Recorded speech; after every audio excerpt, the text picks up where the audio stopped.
Hey there. The Prime Minister laid out his top post-election priorities this week, including moving forward on vaccine mandates, vaccine passports, particularly for airlines and railways. He also says Parliament will get back to work this fall and a new cabinet is coming this month. Intergovernmental Affairs Minister Dominic LeBlanc is here to discuss how and when those government priorities will be implemented. Minister, nice to see you. Good morning, Rosemary. The Prime Minister said it's clear from the mandate that he's been given that this government is allowed to now, quote, move even stronger and even faster. When people look at the results of the election and they see you've just got one more seat than you had after 2019, they may not agree with his assessment. How does that signal that you have a mandate now to move faster and stronger? Rosemary, I think we laid out in the election campaign a number of clear differences between us and the opposition parties, principally the Conservative Party, and Canadians re-elected a Liberal government. So I don't think it should surprise Canadians that, as you said in your introduction, continuing the fight against COVID, putting COVID behind us as effectively and quickly as possible, requiring mandatory vaccinations, for example, in the public service and in the transportation sector. All of those were clear differences from the Conservative Party. Canadians did not elect Mr. O'Toole as Prime Minister. So we intend to work collaboratively, obviously, in Parliament because it's a minority Parliament, but to continue putting forward the agenda that we laid out for Canadians this past summer. The Prime Minister said we'll see a cabinet sworn in this month. Can you give us, well, you could give us a date if you like, but how quickly will we see that, Minister?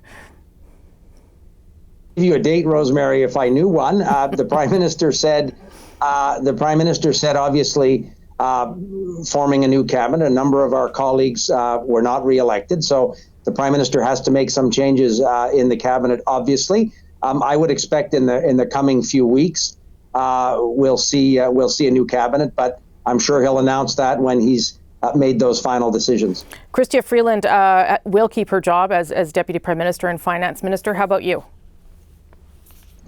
Again, Rosemary, if I knew that, I'd tell you. I don't.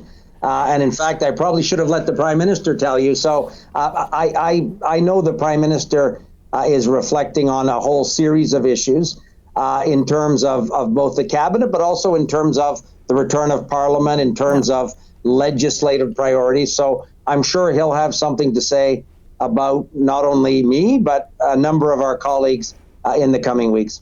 Okay, I'll stop with that fishing now and try a couple of more policy-based questions. You get full points for trying. Thank you. Yes, that's right. That's right. The Prime Minister, as you said, did talk about vaccine passports for international travel. The U.S. is going to require proof of vaccination for travelers sometime in November. Will we have that international proof ready by then? It's very much our hope that we will. I know my colleague, the Minister of Immigration, Refugees and Citizenship, Marco Mendicino, is working and has been working for a number of months on what might be sort of a federally certified, a Government of Canada certified vaccine credential. As you know, Rosemary, the provinces are the owners, have the data in terms of which Canadian citizens are fully vaccinated, but we have a very collaborative and ongoing conversation so that the Government of Canada can access in a safe and appropriate way that data to confirm initially what would be a provincial vaccine credential. The first step, and we recognize that has to come quickly, would be for the Government of Canada to endorse a provincial vaccine credential, because that's the easiest and most effective way to get one stood up as quickly as possible. But we are going to proceed with a national vaccine certification based obviously on the provincial data that provinces have agreed to share with us. So we're confident that over the coming weeks, there'll be much more clarity and much more accessibility in terms of a vaccine credential that Canadians understandably want to have. And the vaccine credential would be good for international travel, but it would also be what you would use to get on an airplane or a train. Is that the idea? Exactly. If we had a vaccine credential that the Government of Canada, for example, endorsed based on the provincial data, that would be the necessary credential to board a domestic flight in Canada or to take a train, a Via Rail train, for example, in Canada. A number of provinces may choose also to require that credential for non-essential settings, sporting venues, restaurants, Those are obviously provincial decisions, but it's obviously easier for Canadians in as much as is possible to have a common credential. It will be easier for the people that work in restaurants, for example, that have to ask customers for that proof of credential. In New Brunswick right now, we still have, I photocopied something I printed out from a provincial government website that I used to go to a restaurant on Friday evening. So that is, again, going to evolve, we understand, into a digital credential, but provinces across the country are working diligently on this, and we want to collaborate with them because as much as possible, a uniform, easily accessible credential, both digitally on a smartphone, and for those that don't have a telephone, there has to be a paper or plasticized credential.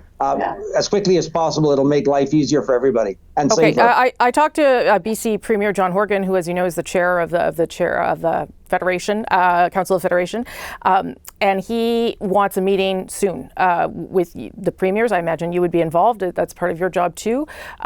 Ideally, before Parliament returns. Would that be your expectation, that you could sit down with the premiers in some capacity before then? I would hope so. As you know, Rosemary, we've had ongoing First Ministers conversations. In some cases, they were weekly, bi-weekly, then every 2 weeks. I would assume that once the cabinet's formed, we would fairly quickly have a discussion with the premiers on the ongoing fight against COVID, on collaborating together on the end of on bringing, for example, vaccine credentials, on bringing the necessary measures. I think he wants a meeting on healthcare transfers, an increase to healthcare transfers. And we've said also, Rosemary, consistently that we recognize and in fact have supported already significant increases to provinces in terms of healthcare transfers. The Prime Minister has said that our priority will be focusing on bringing COVID to an end. And then we're prepared to have a conversation about what is the right level to increase healthcare transfers, and what are the right mechanisms of accountability or transparency for provinces that claim they want billions of additional dollars from the Government of Canada. So those are conversations we're obviously happy to have. We're very happy Premier Horgan is a very constructive and thoughtful leader in those First Ministers conversations. So working with him as chair, as you said, of the Council of the Federation will certainly be a privilege because he is a very constructive and thoughtful First Minister and has been instrumental in advancing consensus across the country in the meetings, certainly that I've had a chance to participate in. I understand the Prime Minister yesterday spoke with Chief Casimir to apologize to her for not accepting an invitation to her First Nation and for deciding how they're going to move forward past this. As you know, your boss got a lot of flack for taking off on Thursday to Tofino for a family vacation instead of spending the day the way other people did in reflection on the National Day of Reconciliation. Is that what the Prime Minister should have been doing on Thursday? Rosemary, as you know, the Prime Minister attended a solemn ceremony on Wednesday evening in Ottawa to mark the first National Truth and Reconciliation Day, something that our government obviously brought about. On Thursday, he also spoke with a number of survivors of residential schools.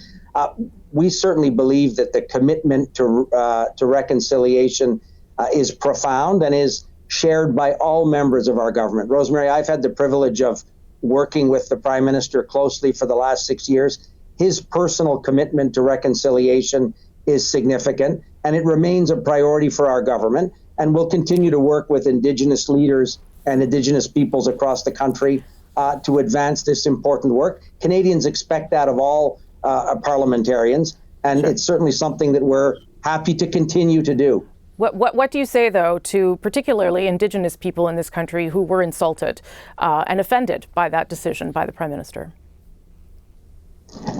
Again, I think that Indigenous people who understand our government, and in particular the Prime Minister's personal commitment to reconciliation, this is a subject and an issue, Rosemary, that in a typical week of our government's work occupies a great deal of time for the Prime Minister, for his staff, for ministers, because he's so personally committed to this work, and that work will continue. And as you noted, the Prime Minister spoke with the chief at Kamloops on the weekend, and he spent some time on Thursday also talking to survivors of residential schools to better understand the path forward and their views on how the government can be a valuable partner. Okay, we'll leave it there, Minister. Maybe this is the last time we'll speak with you in this job. Who knows? Maybe you'll have a different job next time we talk. Maybe you know something I don't, Rosemary. Now you made me nervous. Not now yet. I'm all nervous. Minister LeBlanc, thanks for your time. Appreciate it, sir. Have a great day, Rosemary. Thank you. Thank you.